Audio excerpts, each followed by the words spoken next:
Good morning, dear students. In the last class, we discussed about health insurance and types of health insurance. Under that first one, we discussed about mediclaim policy. So the next type of health insurance is overseas mediclaim policy. So this policy covers medical expenses of an insured when he stayed in abroad.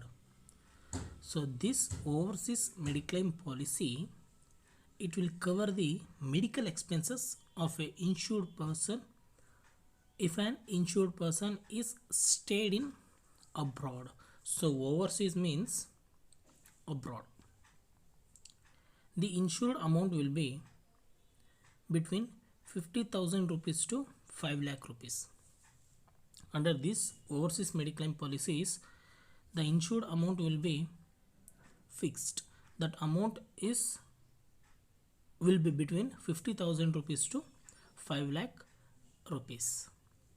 Cashless payment opportunities are available under these policies. Under overseas mediclaim policies, the cashless treatment will be provided to the insured person. This policy is provided to businessmen, people going to abroad on holidays tour, traveling for education, professional and official purpose. So this policy is provided to certain categorized people, like whether is a businessman. So if a businessman want to travel to the abroad, so for that purpose this policy is provided to businessmen and also people going to abroad for the tour in a holidays and traveling for the educations. If they are traveling, if they are stayed in abroad for the education purpose, for that peoples also this policy will be provided, and for some professionals and for the official purpose. So for this purposes this policy will be provided. So overseas mediclaim policy ಅಂದರೆ ವಿದೇಶಿ ಮೆಡಿಕ್ಲೈಮ್ policy ಅಂತ ಕರೀತಾರೆ. So ಈ policy ಯಾರಿಗಪ್ಪ helpful ಆಗಿರುತ್ತೆ ಅಂದರೆ, ಯಾವೊಬ್ಬ ವ್ಯಕ್ತಿ insurance ಮಾಡಿರ್ತಾನೋ ಆ ಒಬ್ಬ ವ್ಯಕ್ತಿಯಲ್ಲಿ ಅಬ್ರಾಡಲ್ಲಿ ಸ್ಟೇ ಆಗಿರುವಂತಹ ಒಬ್ಬ ವ್ಯಕ್ತಿಗೆ ಏನಾಗಿರುತ್ತೆ, ಇದು ಹೆಲ್ಪ್ಫುಲ್ ಆಗಿರುತ್ತೆ. ಇಫ್ ಇನ್ ಕೇಸ್ ನನಗೆ ಓವರ್ಸೀಸ್ ಮೆಡಿಕ್ಲೈಮ್ ಪಾಲಿಸಿಯನ್ನು ಪರ್ಚೇಸ್ ಮಾಡಿದ್ದೀನಿ ಅಂದರೆ ನಾನು ಅಬ್ರಾಡಲ್ಲಿ ಏನಾಗಿರ್ಬೋದು, ಸ್ಟೇ ಆಗಿರ್ಬೋದು. ಅಬ್ರಾಡ್ ಅಂದರೆ ವಿದೇಶದಲ್ಲಿ ಸ್ಟೇ ಆಗಿರ್ಬೋದು. ಈ ಒಂದು ಪಾಲಿಸಿಯ ಮೊತ್ತ ಏನಿರುತ್ತಪ್ಪ ಅಂದರೆ 50,000ದಿಂದ 5 ಲಕ್ಷದವರೆಗೆ ಏನು ಮಾಡ್ಬೋದು, ಪಾಲಿಸಿಯನ್ನು ಪರ್ಚೇಸ್ ಮಾಡ್ಬೋದು. ಈ ಒಂದು ಪಾಲಿಸಿಯಲ್ಲಿ ನಮಗೆ ಕ್ಯಾಶ್ಲೆಸ್ ಟ್ರೀಟ್ಮೆಂಟ್ ಪೇಮೆಂಟ್ನ ನಮಗೆ ಇಲ್ಲಿ ಪ್ರೊವೈಡ್ ಮಾಡ್ತಾರೆ. ನಾವೇನು ಟ್ರೀಟ್ಮೆಂಟ್ ತೊಗೊಳ್ಬೇಕಾದ್ರೆ ಅಬ್ರಾಡಲ್ಲಿ ಕ್ಯಾಶ್ನ ಪೇ ಮಾಡೋಂಥ ಅವಶ್ಯಕತೆ ಇಲ್ಲ. ಡೈರೆಕ್ಟಾಗಿ ಏನು ಮಾಡುತ್ತೆ, ಇನ್ಸೂರೆನ್ಸ್ ಕಂಪನಿ ಅಮೌಂಟ್ನ ಸೆಟಲ್ಡ್ ಮಾಡುತ್ತೆ. ಈ ಒಂದು ಪಾಲಿಸಿಯನ್ನು ಯಾರ್ಯಾರಿಗಪ್ಪ ಪ್ರೊವೈಡ್ ಮಾಡ್ತಾರೆ ಅಂದರೆ, ಒಬ್ಬ ಬಿಸ್ನೆಸ್ ಮ್ಯಾನಿಗೆ ಪ್ರೊವೈಡ್ ಮಾಡ್ತಾರೆ. ಬಿಸ್ನೆಸ್ ಮ್ಯಾನ್ ಅದನ್ನು ಅಬ್ರಾಡ್ಗೆಲ್ಲ ಟ್ರಾವೆಲ್ ಮಾಡಬೇಕಾಗಿರುತ್ತೆ. ಸೊ ಆನ್ ದಟ್ ಟೈಮ್ ನಾನು ಏನಾದರೂ ಒಂದು ಪ್ರಾಬ್ಲಮ್ನ ಫೇಸ್ ಮಾಡಿದ್ರೆ, ಮೆಡಿಕಲ್ ಎಕ್ಸ್ಪೆನ್ಸಸ್ನ ಪೇ ಮಾಡಬೇಕು ಅಂದಾಗ ಈ ಒಂದು ಪಾಲಿಸಿಯನ್ನು ಏನು ಮಾಡ್ಬೋದು, ಕ್ಲೈಮ್ ಮಾಡ್ಬೋದು. ಅದೇ ರೀತಿ peoples we are going to the abroad in holidays for the tour. So ಟೂರ್ಗೆ ಹಾಲಿಡೇಸಲ್ಲಿ ಅಬ್ರಾಡ್ಗೆ ಟೂರ್ಗೆ ಹೋದಾಗ ಏನಾದರೂ ಮೆಡಿಕಲ್ ಎಕ್ಸ್ಪೆನ್ಸಸ್ನ ಪೇ ಮಾಡಬೇಕು ಅಂದಾಗ ಈ ಒಂದು ಪಾಲಿಸಿಯನ್ನು ಪರ್ಚೇಸ್ ಮಾಡಿದರೆ ತುಂಬ ಹೆಲ್ಪ್ಫುಲ್ ಆಗಿರುತ್ತೆ. Travelling for the education purpose, ವಿದ್ಯಾಭ್ಯಾಸದ ಉದ್ದೇಶದಿಂದ ಏನಾದರೂ ಅಬ್ರಾಡಲ್ಲಿ ಸೆಟಲ್ಡ್ ಆಗಿದ್ದರೆ ಅಂಥವ್ರಿಗೆ ಈ ಒಂದು ಪಾಲಿಸಿ ಹೆಲ್ಪ್ಫುಲ್ ಆಗಿರುತ್ತೆ. ಕೆಲವೊಂದು ಪ್ರೊಫೆಷ್ನಲ್ಗಳಿಗೆ, ಕೆಲವೊಂದು ಅಫಿಷಿಯಲ್ ಪರ್ಪಸಸ್ಗೆ ಏನಾದರೂ ಟ್ರಾವೆಲ್ ಮಾಡಿದಾಗ ಫಾರಿನ್ಸ್ಗೆ ಅಥವಾ ಅಬ್ರಾಡ್ಗೆ, ಅಂಥ ಸಂದರ್ಭದಲ್ಲಿ ಈ ಒಂದು ಪಾಲಿಸಿ ಏನಾಗಿರುತ್ತಪ್ಪ ಅಂದರೆ ಕಂಪ್ಲೀಟಾಗಿ ಹೆಲ್ಪ್ಫುಲ್ ಆಗಿರುತ್ತೆ. So this is about overseas mediclaim policy. Then next, benefits of overseas mediclaim policy. The benefits of a overseas policies are, the first one is the policy reimburse the medical expenses when insured stay abroad. So the first benefit is this policy will be reimburse the medical expenses. Reimburse means settled or repay the medical expenses to the insured person when he is stayed in abroad, or if an insured person is stayed in abroad, this policy will settle the medical expenses to the hospitals. Then next, Miss Mercury International Assistance will be provide claim related to advice. It will also bear all the expenses to send the insured person to home country when an insured suffers injury or falls risk. So, Miss Mercury, it is an international assistance will be provide claim related to advisors. So this Mercury is an international assistant. They will provide the informations related to the claims of overseas medical policies, and also it will also bear all the expenses.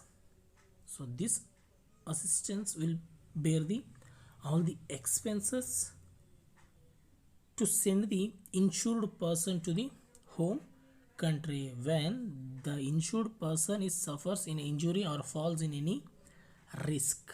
Okay, it is also benefits to the insured person. The next, reimbursement of medical expenses will be made in home currency of the country visited. So the first benefits is this policy will reimbursement the medical expenses. So when it is reimbursement the medical expenses, it will made the payment in home country currency. So if in case the insured person is traveled to America, if you want to get any medical treatment, then he can claim the overseas medical claim policies. The insurance company will settle the amount to the hospital in their home currency. So the home currency of America is dollars. So the insurance company will settle the amount in the dollars. So these are all the benefits of the overseas medical policy. ಈ overseas Mediclaim ಪಾಲಿಸಿಯ ಲಾಭಗಳೇನಪ್ಪ ಅಂದರೆ, benefits ಏನಪ್ಪ ಅಂದರೆ, ಈ policy ನಮಗೆ medical expenses ಏನಿದೆ ಆ ಎಕ್ಸ್ಪೆನ್ಸಸ್ನ pay ಮಾಡಿಕೊಡುತ್ತೆ. ಸೊ ನಾನೇನೋ ಟ್ರೀಟ್ಮೆಂಟ್ ತೊಗೊಂಡಿದ್ರೆ ಅಬ್ರಾಡಲ್ಲಿ ಟ್ರೀಟ್ಮೆಂಟ್ ತೊಗೊಂಡಾಗ ಏನು ಎಕ್ಸ್ಪೆನ್ಸಸ್ ಆಗಿರುತ್ತೆ ಆ ಎಕ್ಸ್ಪೆನ್ಸಸ್ನ ಪೇ ಮಾಡುತ್ತೆ. ಜೊತೆಗೆ ಮೆಡಿಕ್ಲೇಮ್ಗಳು ಈ ಒಂದು ಪಾಲಿಸಿಯಲ್ಲಿ ಇರುವಂಥ ಸೌಲಭ್ಯಗಳನ್ನು ನಮಗೆ ಒದಗಿಸಲು ಏನಾಗಿದ್ದೀರಪ್ಪ ಅಂದರೆ ಮಿಸ್ ಮರ್ಕ್ಯೂರಿ ಇಂಟರ್ನ್ಯಾಷನಲ್ ಸಹಾಯ ಸಂಸ್ಥೆಯನ್ನು ಅಸ್ತಿತ್ವಕ್ಕೆ ಬಂದಿದೆ. ಈ ಸಂಸ್ಥೆ ನಮ್ಗೆ ಏನಪ್ಪ ಸಹಾಯ ಮಾಡುತ್ತೆ ಅಂದರೆ, ಅಮೌಂಟ್ನ ಕ್ಲೈಮ್ ಮಾಡ್ಕೊಳ್ಳೋದಕ್ಕೆ ಯಾವ ರೀತಿ ಕ್ಲೈಮ್ ಮಾಡ್ಕೊಳ್ಬೋದು ಅಂತ ಅಡ್ವೈಸ್ ನೀಡುತ್ತೆ. ಜೊತೆಗೆ ಒಬ್ಬ ಇನ್ಶೂರ್ಡ್ ಪರ್ಸನ್ನು ವಿದೇಶದಲ್ಲಿದ್ದಾಗ ಆ ವ್ಯಕ್ತಿಯನ್ನು ತನ್ನ ಕಂಟ್ರಿಗೆ ರಿಟರ್ನ್ ಕಳಿಸೋದಕ್ಕೆ ಏನು ಎಕ್ಸ್ಪೆನ್ಸಸ್ ಆಗುತ್ತೆ ಆ ಎಲ್ಲ ಎಕ್ಸ್ಪೆನ್ಸಸ್ನ ಏನು ಮಾಡ್ತಾರೆ, ಇವರೇ ಪೇ ಮಾಡಿ ಅವ್ರನ್ನ ಅವರ ಮದರ್ ಲ್ಯಾಂಡ್ಗೆ ಕಳಿಸ್ಕೊಡ್ತಾರೆ. ಯಾವ ಸಂದರ್ಭದಲ್ಲಿ ಒಬ್ಬ ಇನ್ಶೂರ್ಡ್ ಪರ್ಸನ್ ಯಾವುದಾದ್ರು ಒಂದು ಇಂಜೂರಿಂದ ಸಫರ್ ಪಡಬೇಕಾದ್ರೆ ಅಥವಾ ಯಾವುದೋ ಒಂದು ರಿಸ್ಕಲ್ಲಿ ಇರಬೇಕಾದ್ರೆ, ಸಿಕ್ಕಲ್ಲಿ ಇರಬೇಕಾದ್ರೆ, ಅನಾರೋಗ್ಯದಿಂದ ಬಳಲ್ತಾ ಇರಬೇಕಾದ್ರೆ ಅವನ್ನ ಏನು ಮಾಡ್ತಾರೆ, ಕಳಿಸ್ಕೊಡ್ತಾರೆ ತನ್ನ ಮದರ್ ಲ್ಯಾಂಡ್ಗೆ. ಯಾರು? Miss mercury international associations. So the last benefit is reimbursement of medical expenses. ಈ ಮೆಡಿಕಲ್ ಎಕ್ಸ್ಪೆನ್ಸಸ್ನ ಏನು ಪೇ ಮಾಡುತ್ತೋ ಈ ಒಂದು ಇನ್ಸೂರೆನ್ಸ್ ಕಂಪನಿ, ಅದು ಯಾವ ರೀತಿ ಪೇ ಮಾಡುತ್ತಪ್ಪ ಅಂದರೆ, ನಾವು ಯಾವ ಒಂದು ಕಂಟ್ರಿಯಲ್ಲಿ ಟ್ರೀಟ್ಮೆಂಟ್ ತೊಗೊಳ್ತಾ ಇದ್ದೀವೋ ಆ ಒಂದು ಕಂಟ್ರಿಯ ಕರೆನ್ಸಿಯಲ್ಲೇ ಅಮೌಂಟ್ನ ಸೆಟಲ್ಡ್ ಮಾಡುತ್ತೆ. ಯಾರ ಪರವಾಗಿ? ಇನ್ಶೂರ್ಡ್ ಪರ್ಸನ್ ಪರವಾಗಿ ಇನ್ಸೂರೆನ್ಸ್ ಕಂಪನಿ ಒಬ್ಬ ಇನ್ಶೂರ್ಡ್ ಪರ್ಸನ್ನು ಅಬ್ರಾಡಲ್ಲಿ ಟ್ರೀಟ್ಮೆಂಟ್ ತೊಗೊಳ್ಬೇಕಾದ್ರೆ, ಎಕ್ಸಾಂಪಲ್ ಅಮೇರಿಕಾದಲ್ಲಿ ಏನಾದರೂ ಒಂದು ಟ್ರೀಟ್ಮೆಂಟ್ ತೊಗೊಂಡ್ರೆ ಅಮೇರಿಕಾದ ಕರೆನ್ಸಿ ಏನು? ಡಾಲರ್. ಈ ಡಾಲರ್ ಕರೆನ್ಸಿಯಲ್ಲಿ ಏನು ಮಾಡುತ್ತೆ ಇನ್ಸೂರೆನ್ಸ್ ಕಂಪನಿ ಈ ಮೆಡಿಕ್ಲೇಮ್ ಪಾಲಿಸಿಯಿಂದ ಏನು ಎಕ್ಸ್ಪೆನ್ಸಸ್ ಆಗಿರುತ್ತೋ ಆ ಎಲ್ಲ ಎಕ್ಸ್ಪೆನ್ಸಸ್ನು ಹಾಸ್ಪಿಟಲ್ಸ್ಗೆ ಕ್ಲೈಮ್ ಮಾಡಿಕೊಡುತ್ತೆ. So this are all the main benefits of overseas mediclaim policies. So ಇದಿಷ್ಟು ಏನಪ್ಪ ಅಂದರೆ ಓವರ್ಸೀಸ್ ಮೆಡಿಕ್ಲೇಮ್ ಅಂದರೆ ವಿದೇಶಿ ಮೆಡಿಕ್ಲೇಮ್ ಪಾಲಿಸಿಯಿಂದ ಒಬ್ಬ ವಿಮೆದಾರನಿಗೆ ಸಿಗುವಂತಹ ಅನುಕೂಲಗಳು ಅಥವಾ ಲಾಭಾಂಶಗಳು. The next is exclusions under overseas mediclaim policies. Some benefits are excluded under the overseas mediclaim policies. So which are those benefits? So first one is medical expenses towards non-emergency illness and for treatment already planned.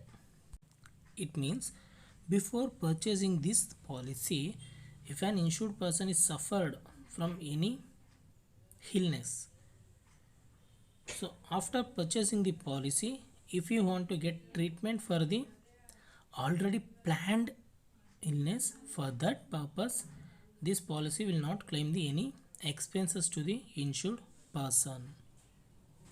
The next, pre-existing diseases treatment expenses.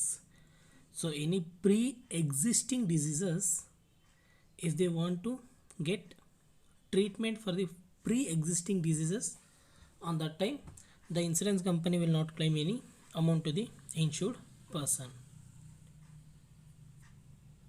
And next is injuries sustained during the adventurous sports. If an insured person is injured at the time of when is doing or during the adventurous sports. So adventurous sports means hill climbing, hill riding. So these are all the adventurous sports. At the time of the adventurous sports, if an insured person get injured, on that time insurance company will not claim any medical expenses to the insured person. ಹೊರಪಡಿಕೆಗಳು, ಎಕ್ಸ್ಕ್ಲೂಷನ್ಸ್ ಅಂದರೆ ಹೊರಪಡಿಕೆಗಳು. ಈ ವಿದೇಶಿ ಮೆಡಿಕ್ಲೇಮ್ ಪಾಲಿಸಿಯಲ್ಲಿ ಕೆಲವು ವೈದ್ಯಕೀಯ ವೆಚ್ಚಗಳನ್ನು, ಕೆಲವೊಂದು ಬೆನಿಫಿಟ್ಸ್ಗಳನ್ನು ಏನು ಮಾಡ್ತಾರೆ, ವಿಮಾ ರಕ್ಷಣಾ ವ್ಯಾಪ್ತಿಯಿಂದ ಹೊರಗಿರಿಸ್ತಾರೆ. ಅಂದರೆ ಆ ವಿಮಾ ರಕ್ಷಣಾ ವ್ಯಾಪ್ತಿಯಲ್ಲಿ ಅದನ್ನು ಒಳಕ್ಕೆ ಸೇರಿಸೋದಿಲ್ಲ. ವಿಮಾ ರಕ್ಷಣಾ ವ್ಯಾಪ್ತಿಯಲ್ಲಿ ಯಾವುದೇ ರೀತಿಯಾದಂಥ ಬೆನಿಫಿಟ್ಸ್ನ ಅದಕ್ಕೆ ಕೊಡೋದಿಲ್ಲ. ಆ ರೀತಿ ಯಾವ್ಯಾವುದಪ್ಪ ಅಂದರೆ first one is medical expenses towards non emergency illness and for treatment of already planned. ಅಂದರೆ ತುರ್ತು ಪರಿಸ್ಥಿತಿಯೇತರ ಕಾಯಿಲೆಗಳಿಗೆ ಮಾಡಲಾದ ವೈದ್ಯಕೀಯ ವೆಚ್ಚಗಳು ಮತ್ತು ಈಗಾಗಲೇ ಯೋಜಿಸಲಾದ ಕಾಯಿಲೆಗಳಿಗೆ ಉಪಚಾರಗಳು. ನಾನ್ ಎಮರ್ಜೆನ್ಸಿ ಎಕ್ಸ್ಪೆನ್ಸಸ್ ಏನಿದೆ ಆ ಎಕ್ಸ್ಪೆನ್ಸಸ್ನ ಅವರು ಪೇ ಮಾಡೋದಿಲ್ಲ. ಜೊತೆಗೆ ನಾವು ಆಲ್ರೆಡಿ ಪ್ಲ್ಯಾನ್ ಮಾಡ್ಕೊಂಡಿರ್ತೀವಿ, ಈ ಒಂದು ಇಲ್ನೆಸ್ಗೆ ನಾನು ಟ್ರೀಟ್ಮೆಂಟ್ ತೊಗೊಳ್ಬೇಕು ಅಂತ. ಆ ಒಂದು ಟ್ರೀಟ್ಮೆಂಟ್ಗೆ ಏನೇ ಎಕ್ಸ್ಪೆನ್ಸಸ್ ಆದರೂ ಅಂಥ ಎಕ್ಸ್ಪೆನ್ಸಸ್ನ ವಿಮಾ ಕಂಪನಿ ಏನು ಮಾಡೋದಿಲ್ಲ, ಕ್ಲೈಮ್ ಮಾಡೋದಿಲ್ಲ. ದೆನ್ ನೆಕ್ಸ್ಟ್, ಈಗಾಗಲೇ ಅಸ್ತಿತ್ವದಲ್ಲಿರುವ ಕಾಯಿಲೆಗಳಿಗೆ ಸಂಬಂಧಿಸಿದ ಚಿಕಿತ್ಸಾ ವೆಚ್ಚಗಳು. ಅಂದರೆ ಪಾಲಿಸಿಯನ್ನು ಪರ್ಚೇಸ್ ಮಾಡೋದಕ್ಕಿಂತ ಮುಂಚೆನೇ ಅವನಿಗೇನಾದರೂ ಕಾಯಿಲೆಗಳಿದ್ದರೆ, ಪ್ರೀ ಎಕ್ಸಿಸ್ಟಿಂಗ್ ಡಿಸೀಸಸ್ ಕಾಯಿಲೆಗಳಿದ್ದರೆ, ಅಂಥ ಕಾಯಿಲೆಗಳಿಗೆ ಏನು ಮಾಡೋದಿಲ್ಲ ವಿಮಾ ಕಂಪನಿ, ಯಾವುದೇ ಮೆಡಿಕಲ್ ಟ್ರೀಟ್ಮೆಂಟ್ ಎಕ್ಸ್ಪೆನ್ಸಸ್ನ ಪೇ ಮಾಡೋದಿಲ್ಲ. ದೆನ್ ನೆಕ್ಸ್ಟ್, ಸಾಹಸಮಯ ಕ್ರೀಡೆಗಳಲ್ಲಿ ಪಾಲ್ಗೊಂಡಾಗ ಉಂಟಾದ ಅಪಾಯಗಳಿಗೆ ಸಂಬಂಧಿಸಿದ ವೆಚ್ಚಗಳು. ಸೊ ಅಂದರೆ ಈ ಅಡ್ವೆಂಚರಸ್ ಸ್ಪೋರ್ಟ್ಸ್ ಅಂತ ಬರ್ತವೆ, ಹಿಲ್ ಕ್ಲೈಂಬಿಂಗ್ ಆಗಿರ್ಬೋದು, ಹಿಲ್ಸ್ ರೈಡಿಂಗ್ ಆದರೂ ಆಗಿರ್ಬೋದು. ಸೊ ಇದೆಲ್ಲ ಏನಾಗಿರುತ್ತೆ, ಅಡ್ವೆಂಚರಸ್ ಸ್ಪೋರ್ಟ್ಸ್. ಈ ಅಡ್ವೆಂಚರಸ್ ಸ್ಪೋರ್ಟ್ಸಲ್ಲಿ ಭಾಗವಹಿಸಿ ಅವ್ರಿಗೇನಾದರೂ ಇಂಜೂರ್ಡ್ ಆದರೆ, ಅಂಥ ಸಂದರ್ಭದಲ್ಲಿ ಇಂಜೂರ್ಡ್ ಆದಾಗ ಮೆಡಿಕಲ್ ಟ್ರೀಟ್ಮೆಂಟ್ ತೊಗೊಳ್ಳೇಬೇಕು. ಆ ಮೆಡಿಕಲ್ ಟ್ರೀಟ್ಮೆಂಟ್ಗೆ ಈ ಓವರ್ಸೀಸ್ ಮೆಡಿಕ್ಲೇಮ್ ಪಾಲಿಸಿಯಲ್ಲಿ ಯಾವುದೇ ರೀತಿ ಮೆಡಿಕಲ್ ಎಕ್ಸ್ಪೆನ್ಸಸ್ನ ಕ್ಲೈಮ್ ಮಾಡೋದಿಲ್ಲ ವಿಮಾ ಕಂಪನಿ. ಸೊ ಇದಿಷ್ಟು ಏನಾಗಿರುತ್ತಪ್ಪ ಅಂದರೆ exclusions under mediclaim policy. So this is about overseas mediclaim policy. In the overseas mediclaim policy we discussed about the meaning of overseas mediclaim policy, benefits and exclusion. The next type of health insurance is Raja Rajeshwari Mahila Kalyana Yojana. So it is a scheme. It was introduced by the government. Okay. So this Raja Rajeshwari Mahila Kalyana Yojana will helpful to the insured person. So let us discuss about this Raja Rajeshwari Mahila Kalyana Yojana. This is the form of personal accident insurance. So this policy, it is also a form of personal accident insurance. This policy offered by the insurance company for the welfare of women. So this policy, it was offered by the insurance company for the welfare of women. So this policy will issued only to the women. It is offered to women who are residing in both rural and urban areas. This policy is offered to the women who are residing or stayed in both rural and urban areas. Women in the age group of 10 to 75 years are eligible to purchase this policy. So the women, the age group of 10 to 75 years are eligible to purchase this Raja Rajeshwari Mahila Kalyana Yojana policy, irrespective of their occupation and income level. When they are purchasing this policy, they were not considered their occupations and their income level. So this policy is offered only for the women. ಅಂದರೆ ರಾಜರಾಜೇಶ್ವರಿ ಮಹಿಳಾ ಕಲ್ಯಾಣ ಯೋಜನಾ ಅಂದರೆ ಈ ಯೋಜನೆ ಒಂದು ವೈಯಕ್ತಿಕ ಅಪಘಾತ ಅಂದರೆ personal accident ಇದೆಯಲ್ಲ, ಅದೇ ರೀತಿಯಾದಂಥ ಒಂದು ಇನ್ಸೂರೆನ್ಸ್ ಪಾಲಿಸಿ ಆಗಿರುತ್ತೆ. ಈ ಯೋಜನೆಯನ್ನು ಈ ಒಂದು ಪಾಲಿಸಿಯನ್ನು ಇನ್ಸೂರೆನ್ಸ್ ಕಂಪನಿ ಮಹಿಳೆಯರಿಗೆ ಮಾತ್ರ ಇದನ್ನು ಆಫರ್ಡ್ ಮಾಡ್ತಾರೆ. ಮಹಿಳೆಯರಿಗೆ ಮಾತ್ರ ಇದನ್ನು ಕೊಡ್ತಾರೆ, ಪ್ರೊವೈಡ್ ಮಾಡ್ತಾರೆ. ಏನಕ್ಕಪ್ಪ ಅಂದರೆ ಅವರು ಸಹ ಆರ್ಥಿಕತೆಯಲ್ಲಿ ಭದ್ರತೆಯನ್ನು ಒದಗಿಸುವ ಗುರಿಯಿಂದ ಏನು ಮಾಡ್ತಾರೆ, ಇದನ್ನು ಪ್ರೊವೈಡ್ ಮಾಡ್ತಾರೆ. So it is offer to women who are residing both rural and urban area. ಈ ಒಂದು ಪಾಲಿಸಿಯನ್ನು ಯಾರಿಗೆ ಆಫರ್ ಮಾಡ್ತಾರಪ್ಪ ಅಂದರೆ ವುಮೆನ್ಸ್ಗೆ. ಅದು ಎಲ್ಲಿ? ರೂರಲ್ ಮತ್ತು ಅಂದರೆ ವಿಲೇಜು ಮತ್ತು ಪಟ್ಟಣಗಳಲ್ಲಿ ವಾಸವಾಗಿರುವಂತಹ ಮಹಿಳೆಯರಿಗೆ ಒಂದು ಪಾಲಿಸಿಯನ್ನು ಪ್ರೊವೈಡ್ ಮಾಡ್ತಾರೆ. ಈ ಪಾಲಿಸಿಯನ್ನು ಪರ್ಚೇಸ್ ಮಾಡೋದಕ್ಕೆ ಒಂದು ಏಜ್ ಇರುತ್ತೆ. ಆ ಏಜಲ್ಲಿರುವಂಥ ವುಮೆನ್ಸ್ ಮಾತ್ರ ಇದನ್ನು ಪರ್ಚೇಸ್ ಮಾಡೋದು. ಆ ಏಜ್ ಏನಪ್ಪ ಅಂದರೆ 10 ಇಯರ್ಸಿಂದ 75 ಇಯರ್ಸ್ ಒಳಪಟ್ಟಂತಹ ಮಹಿಳೆಯರು ಏನು ಮಾಡೋದು, ಈ ಒಂದು ಪಾಲಿಸಿಯನ್ನು ಪರ್ಚೇಸ್ಡ್ ಮಾಡ್ಬೋದು. ಈ ಪಾಲಿಸಿಯನ್ನು ಪರ್ಚೇಸ್ ಮಾಡಬೇಕಾದ್ರೆ ಮಹಿಳೆಯರ ಆಕ್ಯುಪೇಷನ್ ಅಂದರೆ ಜಾಬ್ ಏನಿದೆ, ಅವರ ಇನ್ಕಮ್ ಲೆವೆಲ್ ಏನಿದೆ ಅನ್ನೋದನ್ನೆಲ್ಲ ಏನು ಮಾಡೋದಿಲ್ಲ, ಇಲ್ಲಿ ಕನ್ಸಿಡರ್ಡ್ ಮಾಡೋದಿಲ್ಲ. ಅವ್ರಿಗೆ ಪಾಲಿಸಿಯನ್ನು ಪ್ರೊವೈಡ್ ಮಾಡ್ತಾರೆ. So this is about Raja Rajeshwari ಮಹಿಳಾ ಕಲ್ಯಾಣ ಯೋಜನಾ. The next, coverage under the Raja Rajeshwari Mahila Kalyana Yojana. So this policy will provide some benefits to the women. So which are those benefits? Let us discuss one by one. So the coverage under this policy is disability, losses of eyesight due to an accident. So when the woman is met with an accident, at that time she become a disabled person. On that time insurance company will claim the amount. Or loss of eyesight due to the accidents. Due to the accidents, the women can lose their eyesight. At that time, insurance company will claim the loss amount to the insured person. Here, insured person is only women. Okay. The next, death or disability or permanent disability due to accident. So, if an insured person is met with an accident, it leads to death. On that time insurance company will claim the amount. Or partly disability, on that time also insurance company will claim the amount. Or permanently disabled persons, so on that time also insurance company will claim the amount to the insured person. So the next is a married woman undergo medical surgery, for example cesarean, death during childbirth, etc. are covered under this policy. So this policy, it has also provide some benefits to the married women who are going under to the medical surgery.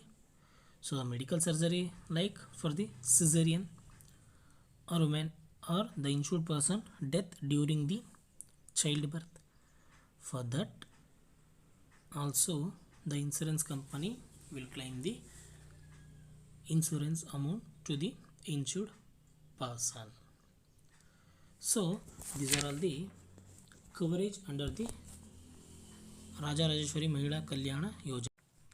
ಈ ರಾಜರಾಜೇಶ್ವರಿ ಕಲ್ಯಾಣ ಯೋಜನೆಯಲ್ಲಿ ವಿಮಾ company ಹಲವಾರು ಬೆನಿಫಿಟ್ಸ್ನ provide ಮಾಡುತ್ತೆ. ಯಾವ ರೀತಿಯಪ್ಪ ಅಂದರೆ, ಒಬ್ಬ insured person ಈಗ disabled ಆದರೆ ಅಂಥ ಸಂದರ್ಭದಲ್ಲೂ ಲಾಸ್ ಅಮೌಂಟ್ನ ಕ್ಲೈಮ್ ಮಾಡ್ತಾರೆ. ಅಥವಾ ಆ್ಯಕ್ಸಿಡೆಂಟಲ್ಲಿ ಅವರು ಕಣ್ಣಿನ ದೃಷ್ಟಿಯನ್ನು ಕಳ್ಕೊಂಡ್ರೆ ಅಂಥ ಸಂದರ್ಭದಲ್ಲೂ ಏನು ಮಾಡ್ತಾರೆ, ಅಮೌಂಟ್ನ ಕ್ಲೈಮ್ ಮಾಡ್ತಾರೆ. ದೆನ್ ನೆಕ್ಸ್ಟ್, ಡೆತ್ ಆದರೆ, ಆ್ಯಕ್ಸಿಡೆಂಟಲ್ಲಿ ಡೆತ್ ಆದರೆ, ಟೆಂಪ್ರವರಿ ಡಿಸೇಬಲ್ಡ್ ಆದರೆ ಅಥವಾ ಪರ್ಮನೆಂಟಾಗಿ ಡಿಸೇಬಲ್ಡ್ ಆದರೆ ಇನ್ಸೂರೆನ್ಸ್ ಕಂಪನಿ ಇನ್ಸೂರೆನ್ಸ್ ಅಮೌಂಟ್ನ ಕ್ಲೈಮ್ ಮಾಡುತ್ತೆ. ಯಾರಿಗೆ? ಇನ್ಶೂರ್ಡ್ ಪರ್ಸನ್ಗೆ. ದೆನ್ ಲಾಸ್ಟ್ ಬೆನಿಫಿಟ್ ಈಸ್, ಈ ಮದುವೆ ಆದಂತಹ ಮಹಿಳೆಯರಿಗೆ ಅವ್ರು ಏನಾರು ಮೆಡಿಕಲ್ ಸರ್ಜರಿಗೆ ಹೋದಾಗ, ಯಾವ ಎಕ್ಸಾಂಪಲ್ ಅಂದರೆ ಸಿಸರಿಯನ್ ಆಗಿರ್ಬೋದು, ಅಂಥ ಸಂದರ್ಭದಲ್ಲಿ ಏನಾದ್ರು ಮೆಡಿಕಲ್ ಎಕ್ಸ್ಪೆನ್ಸಸ್ ಇದ್ದರೆ ಆ ಎಕ್ಸ್ಪೆನ್ಸಸ್ನ ಏನು ಮಾಡುತ್ತೆ, ಇನ್ಸೂರೆನ್ಸ್ ಕಂಪನಿ ಕ್ಲೈಮ್ ಮಾಡುತ್ತೆ. ಅಥವಾ ಡೆತ್ ಆದರೆ, ಯಾವ ಸಂದರ್ಭದಲ್ಲಪ್ಪ ಅಂದರೆ ಚೈಲ್ಡ್ ಬರ್ತ್ ಆಗಬೇಕಾದ್ರೆ, ಅಂದರೆ ಹೆರಿಗೆ ಸಂದರ್ಭದಲ್ಲಿ ಏನಾದರೂ ಅವರು ಡೆತ್ ಆದರೆ ಅಂಥ ಸಂದರ್ಭದಲ್ಲಿ ಏನು ಮಾಡುತ್ತೆ, ವಿಮಾ ಕಂಪನಿ ಇನ್ಶೂರ್ಡ್ ಪರ್ಸನ್ಗೆ ಎಕ್ಸ್ಪೆನ್ಸಸ್ ಅಮೌಂಟ್ನ ಕ್ಲೈಮ್ ಮಾಡಿಕೊಡುತ್ತೆ. ಇದಿಷ್ಟು ಏನಪ್ಪ ಅಂದರೆ ಈ ಮಹಿಳಾ ಕಲ್ಯಾಣ ಯೋಜನೆಯಲ್ಲಿ ಸಿಗುವಂತಹ ಬೆನಿಫಿಟ್ಸ್ ಆಗಿರುತ್ತೆ. So this are all the benefits which provided under Rajarajeshwari ಮಹಿಳಾ ಕಲ್ಯಾಣ ಯೋಜನಾ. Okay, so my dear students, if you have any doubts, just clarified with me. I am ready to clarify your all the doubts. So okay, so my dear students, thank you everyone